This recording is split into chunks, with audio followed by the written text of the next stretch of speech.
already. Love it. I just love summer.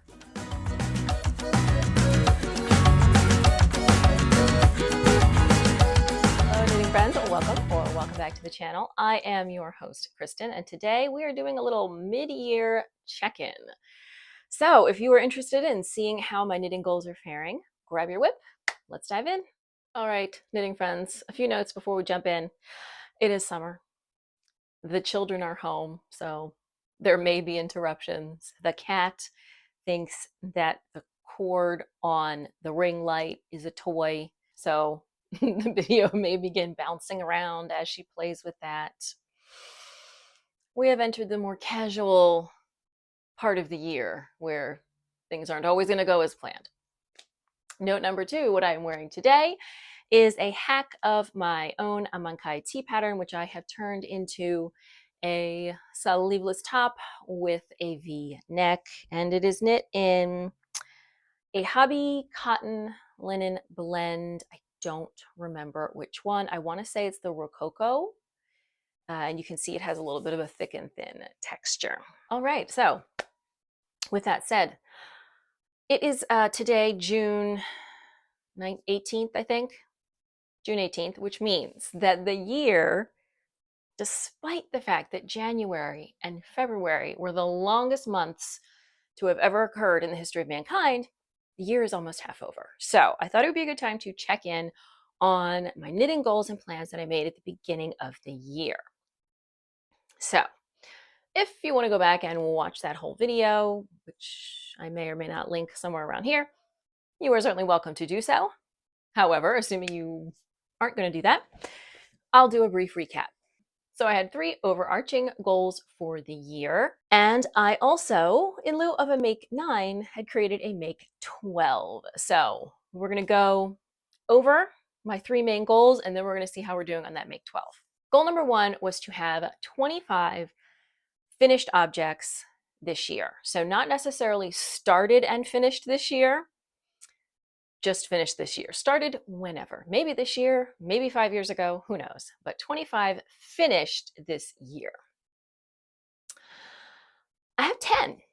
So if I wanted, to be perfectly on track, I should probably have 12 and a half, and I'm close. I have 10, and I will pop a little graphic in here with all of them. And it's possible that I will have 2 more by the end of the month. So next week will be the regular podcast episode, and you can tune into that to see if I managed it. But I have 2 summer tops that are very close to being finished. One I definitely think can be done by the end of the month. I only have a couple of inches left, and that is my petite pointelle tank. The other one is my pie camisole. That has a little bit more work on it, and I'm also considering adding bust dart, so that might not be done by the end of the month, but I really think the petite pointelle could be done by the end of the month, and that would give me 11, which is not too bad. So I'm pretty much on track, I think, for the 25 finished objects this year. Mosquito bites already. Love it. I just love summer. Goal number 2 was to do a better job of project stat tracking. And I will try to do a little screen grab here to show you the Excel spreadsheet that I put together to do this. So if you are using Ravelry and the Ravelry project pages, you can track this stuff for each project pretty easily, as far as how much you paid for the yarn for your project and the exact yardage of your finished project. But I wanted something where I could kind of see everything together in one place. So I did put this spreadsheet together, and it has been working out pretty well. So not only am I keeping track of, each project, when it's finished, how much yarn it used, and possibly how much I paid for the yarn. Some of the yarn is, pretty old, so I no longer know how much I paid for it. Not only am I keeping track of all that in one sheet, on another sheet, I am keeping track of my total yarn, both in and out, and my yarn expenditure for the year. So I have been doing pretty well with this. I do love a good spreadsheet. I Was really hoping my yarn out would be further ahead of my yarn in. So far, they're running pretty even. I haven't been doing a ton of yarn buying, um, and what I have been doing has mostly been yarn for warm weather projects because I don't have as much of that in my stash. That tends to be smaller quantities, so the yarn spending hasn't been out of control for the year. But I would either like to really start getting a lot more out or cut back on what is coming in. So, the other part, of course, is that, for the last couple of months and for the next couple of months, most of what I'm going to be knitting is smaller stuff. I'm not doing a whole bunch of sweater knitting when it's 90 degrees outside, even though, our home is air conditioned. Um, it's just not the vibe. And even with the air conditioning on, if you've got a lap full of wool, it's going to get pretty hot. So, as far as actually tracking my project stats, I've been doing a much better job. I think just being like, I want to put numbers in the spreadsheet. So I think it's a good motivator. In the past, I haven't always kept good track of exactly how much yardage I'm using for projects. I definitely haven't kept track of how much I'm spending on the yarn. And it's not necessarily that I'm always going to share this stuff. I do think it is helpful for other knitters maybe to have some of this information, but really for myself as well, just to keep an eye on, am I buying more yarn than I'm using?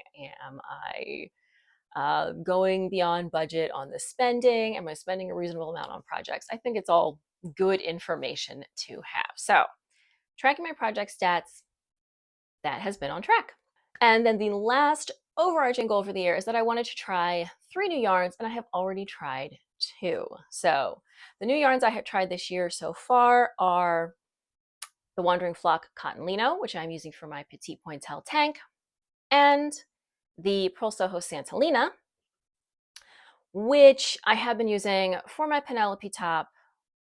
You will see more of that in next week's podcast, and it's not in a good way.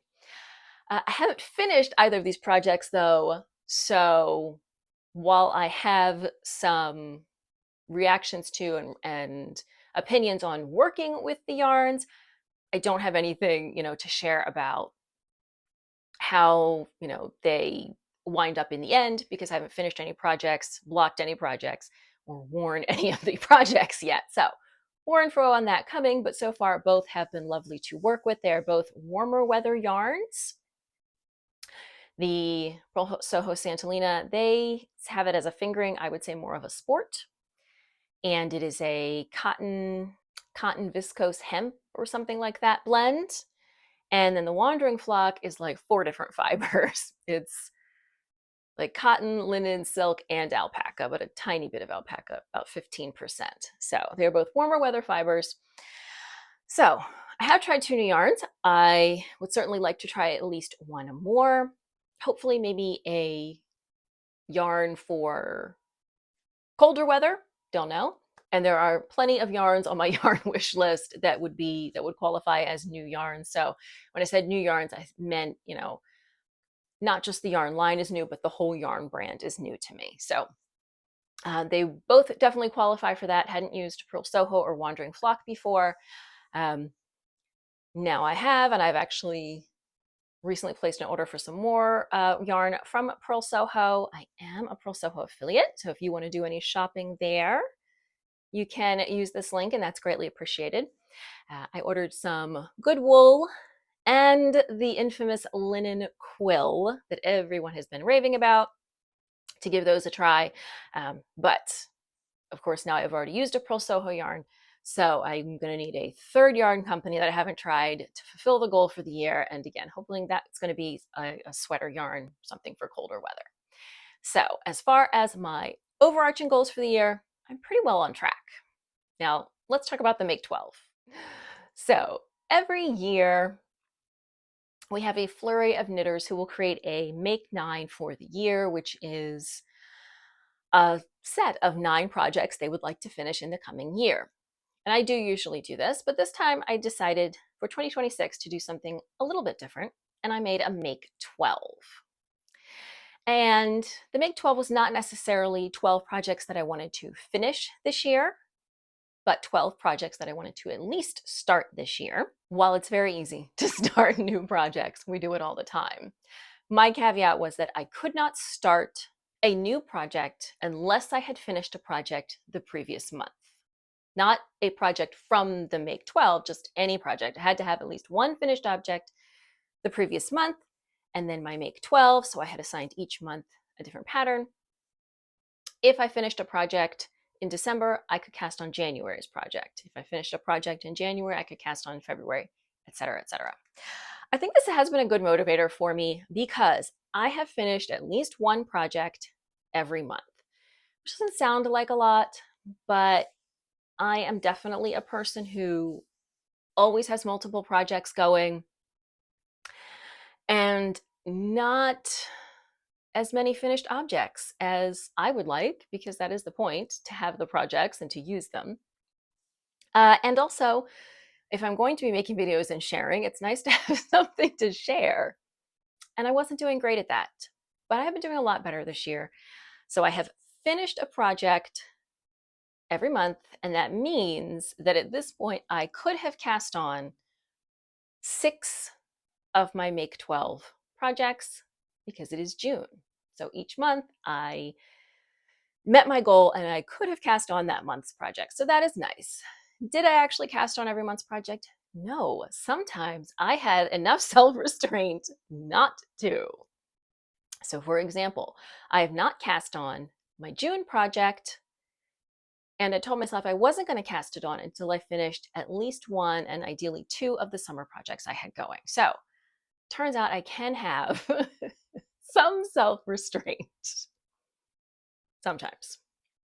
So first I'll pop a photo in here of my Make 12. So as I said, one project per month. I tried to mix it up so that they're not all sweaters, but there are still quite a few sweaters there, as well as a few smaller projects. These are not all of the projects in the year that I'm going to cast on. Certainly, I've definitely been doing, for example, all of my summer projects. Most of them are not on there. But this particular set of 12 patterns I was particularly interested in, those have been part of this challenge for me. And I think I'm doing okay. So overall, I have finished 2. I have one that is cast on, and currently it is on hold until the weather gets cool again. I have 2 that I've swatched for. And I have one that has since been removed from the Make 12 because it turns out there were some issues. So let's take a look at what we've got. As far as what I have finished the January project, which was the Cozy Cottage Cardi. I absolutely love this. I love the yarn. The yarn is Katya pure organic wool. It is just a 100% chainette organic merino wool. It is super soft, super comfortable to wear. It opened up quite a bit. So I did do some mid-project blocks on this to make sure that things were going the way they were supposed to, since I hadn't used that yarn before. And I'm so happy with this finished project. I have been wearing this cardigan all the time. I even still have it out, sort of hanging about now, even though it's summer, for occasionally if the air conditioning feels too chilly or whatever the case may be, it's still here, and absolutely love this project. So the Cozy Cottage Cardi is a pattern by Anne Catherine Stroll, one of those two, and love it. I really loved it. And of course, I'll try to put the link in the description box if I can figure it out. I did do a whole, deep dive into this project when I finished it, and it is on one of this year's podcast episodes, but loved this. This was the January. And then I believe this was the March project. And This is my Margot top, which, has some deodorant on it. I have not washed it recently, clearly after wearing it. But this was, as I said, the March project. And I feel like I finished this up in May. I knit this in Knit Picks Dilly Dally in the Shoal colorway. Again, in the May podcast episode, I went into this in more detail. So I shortened the body and shortened the yoke. But overall, this is a really easy to memorize pattern. It is worked from the bottom up, which can make getting your lengths correct a little tricky, but it was just so easy to memorize that I loved being able to just like pick up, easily see where I was, keep going. There is nothing tricky about this one at all. So the Margot top is a pattern by Gregoria Fibers. And I did end up using a bit less yarn than the pattern called for, but I think it was because my gauge was off. Trying to check your gauge over stitch patterns that are full of eyelets and ribbing is a little tricky for pretty much everybody.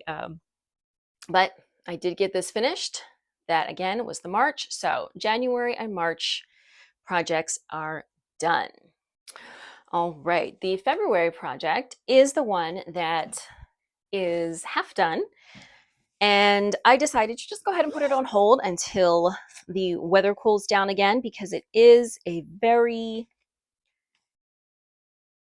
heavy, woolly, fuzzy project. And that is the Ran or Ron, I'm not sure how to pronounce it, vest by Irene Lynn. So you can see I have the whole back panel done and then had just started the left front all the way down to the end of the neck shaping. And so then when I pick this back up, I can just pick up the right front and go from there. It's always smart, although I don't always do it, to pick a logical starting and stopping point, not just like the middle of a row, which you don't write down, which is usually what I do. But I didn't do that this time. I finished at a nice, easy to identify stopping point. So this, as I said, it's a hefty project. I am using silk Knit Picks, whatever their silk mohair is called. And this is some lovely Kim Dyes yarn. I want to say it's her brioche DK in the colorway Lady Slipper. So these are two, very warm yarns, and the silk mohair is obviously very fuzzy. Not something I want to be working on in the summer, but I really love how this one is turning out. The only thing I don't love is that I have not been able to memorize this stitch pattern. I cannot get my brain to memorize this one. The rest of them, fine, no problem. But that one, my brain needs the extra help. So I've got to have the chart for that one. You can also see at the bottom where I switched yarns. I don't care. That is not going to bother me. And it is definitely more noticeable on the camera, but yeah, that is not going to be a problem for me. I think it's part of the charm of working with these kinds of yarns. So this one, February project, is half done. A little bit more than half.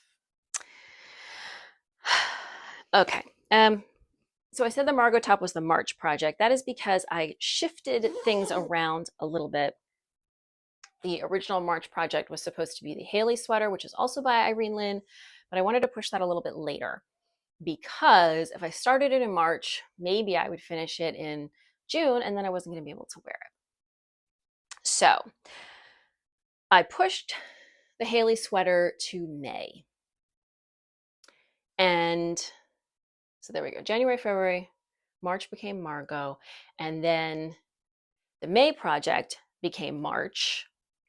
The May project became the April project, and that was the lavender tank top. And that is the one that sadly has been axed, because after I had started it, I began noticing in a lot of the finished photos, the chevron creates some wonkiness around the armhole. and like a little point of the chevron was like sticking forward on quite a few of them, or otherwise looking just warped and weird. But most noticeably, the point of one chevron, because you're working in stockinette until you have enough stitches to start another chevron pattern. And that starting point, chevrons are created with a double decrease set off by eyelets. And so that double decrease was just kind of sticking out of the fabric. And I noticed it on a lot of them with the armhole shaping, and it just looked awkward, weird bulges, wonky. And it was in so many of them that I decided I was not going to be happy with that. It was something that was definitely going to bother me, like the yarn difference, that's not going to bother me. But if I had weird wonky armholes with little like chevron nodules poking out, that was going to bother me. So the lavender tank top, which looks lovely on the model, was the April project, and that has been axed from my list for my Make 12. I don't know if I'm going to replace it with anything. I've still got a lot of other projects on my list. Definitely disappointing, and I still have the yarn to figure out what to do with. So that project was set aside. So that leaves us with May, Haley, and June, which is the Vare pullover. And I have swatched for both of those. I have not started them, but I have swatched. And this is the swatch for my Haley. So I am using the recommended yarn for this, which is Durarum Natura Wool Cotton Blend. Durarum Natura Robinson in the colorway Azure. And the Robinson is a 70% wool, 28% recycled cotton, 2% other recycled worsted weight yarn. So 70% wool, definitely more of a fall project, which is why I wanted to push it later in my Make 12.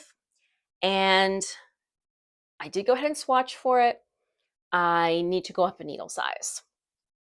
So I am ready to start that project. I think I will actually probably start it in July. I probably will not start it this month because I also swatched for my Vare, and I am absolutely obsessed with this. I love it. I love the 70s colors. Now, this, I cannot decide if I want to use this kind of wine red as the fifth color or this green. I'm leaning toward the red. If the green were just a little like browner, a little bit more of a forest, like deep forest, murky green, I think I would do the green. It's just a little too bright, I think. I also there is no color work on the sleeves for these, but I was thinking I might add either this or this colorwork stitch pattern around the cuffs and then maybe use the green there. But I'm obsessed with these colors. I absolutely love this, but I told myself I had to finish the petite pointel and I'd like ideally the pie camisole before I can cast on, because I know this is going to be a long project. It is a fingering weight wool colorwork sweater. The colorwork is only in the yoke. However, there is a stitch pattern on the body that is hopefully easy to memorize. And there will be steeking. So the neckline and the armholes are steeked. Again, a very lightweight yarn. This is gonna be a longer project, and I want to get some things off my plate first. So, but I love this. I absolutely love it. I don't know what the colors are. They're all Knit Picks palette. I don't have the labels anymore. I bought them for another colorwork project ages ago that I may have started, but obviously never finished because I still have all the yarn. The brown might be Merlot Heather. I think the yellow and the orange are like turmeric and saffron or something spicy. I'm not sure about the red. The green, I'm pretty sure, is ivy.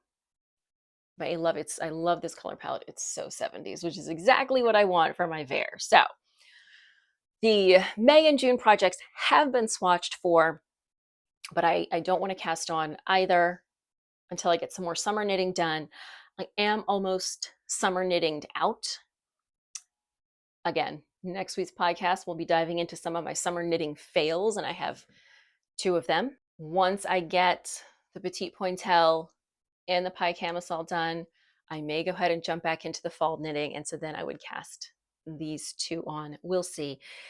The Knit Pearl Girl has a beautiful, beautiful summer top pattern that she's going to be publishing next week. It's called Isabel. I don't have yarn for it. If I start a summer top in July, it's not going to be done during the summer, but I'm slightly obsessed with it. So if I decide to do any more summer knitting, it might be that, but I am really feeling I miss wool. I miss knitting with wool and natural kind of animal fibers.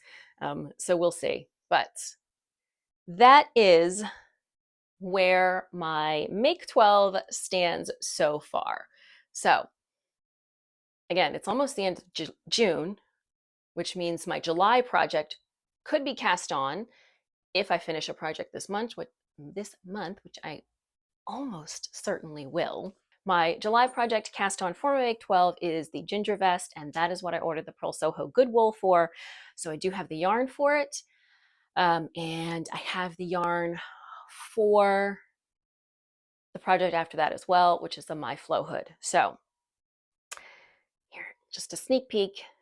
Here's where my petite pointelle tank is.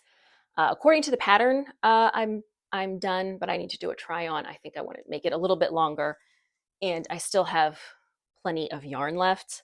But at most, I've got, I don't know, maybe 3 inches, and then the scalloped edge. So there's no reason this shouldn't be done by the end of the month. So we'll see. But that is where the Make 12 for 2026 stands. Not too bad. Not too bad, but we'll see how we progress for the rest of the year. I do not have all of the yarn I need for the jean cardigan, which is the September. The October project is a little Elfberg hat. I can use scrap yarn for that. I also don't have the yarn for the sheep sweater, which is the November project. And the December project is also a scrap yarn project. So I will need to have half the yarn for the jean cardigan. I have this, which is Knitting for Olive Merino in Dusty Banana, but I don't have the mohair to go with it. So I only have half. And then I have 0 yarn for the sheep sweater. So if those are the last 2 big projects that I don't have yarn for on my Make 12, overall, I think it is going well.